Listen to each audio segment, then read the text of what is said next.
Hey guys, this is Gordy at Trustworthy Hardware, and I wanted to share with you about propane tanks real fast.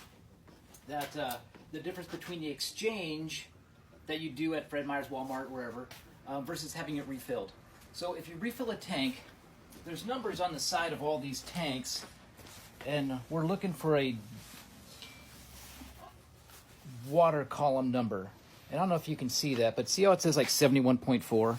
If you just move the decimal over, it becomes 7.1. So this tank's pretty much a 7.1, 7.2 tank. That's what it takes to fill it. The smaller, and this is a 30-pound tank, the next ones are 9.5 gallon, and they're 40-pound tanks. Propane happens to weigh a little bit more than 4 pounds. So the 4.7 gallon tanks, your normal 20-pounders that you get for your barbecuer, if you look, it says 4.7. Forgive the noise, Justin's purging our propane, our paint machine. So this 4.7 is important because if you go exchange this tank, they're going to charge you $20, right? At Walmart, Fred Meyer's, wherever. It's about $19.99 to exchange the tank. Well, you're losing about $10 in value. For us to fill that tank, it's going to be $14.81 from dead empty to 4.7 gallons of full propane. When you go exchanging, what they don't tell you is that you don't get a full 4.7 gallons. Sometimes you get 3.2 to 3.5 gallons. So not only are you being charged $6 more for the propane, you're getting less, about $3 or $4 less in propane.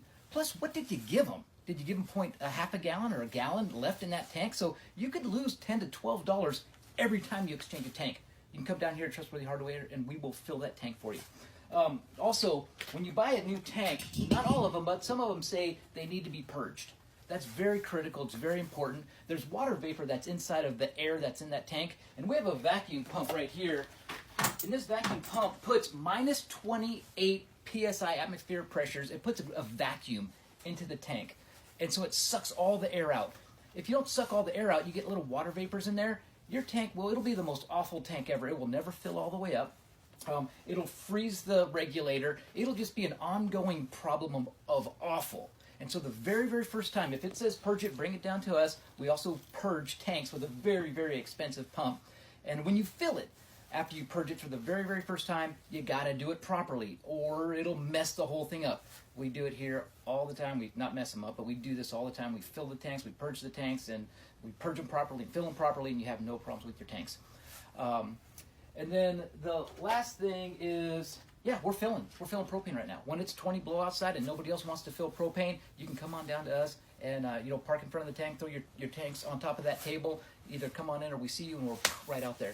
I also want to continue this talk because there's a couple of people that are talking about filling the those little green ones you take camping with you or you put in your buddy heater. You can refill those. And we have an adapter to do that, and I want to tell you guys about that maybe in the next episode. But till then, have a great day, guys. You're filling propane, you need propane, come down and see us at Trustworthy Hardware. Have a great day.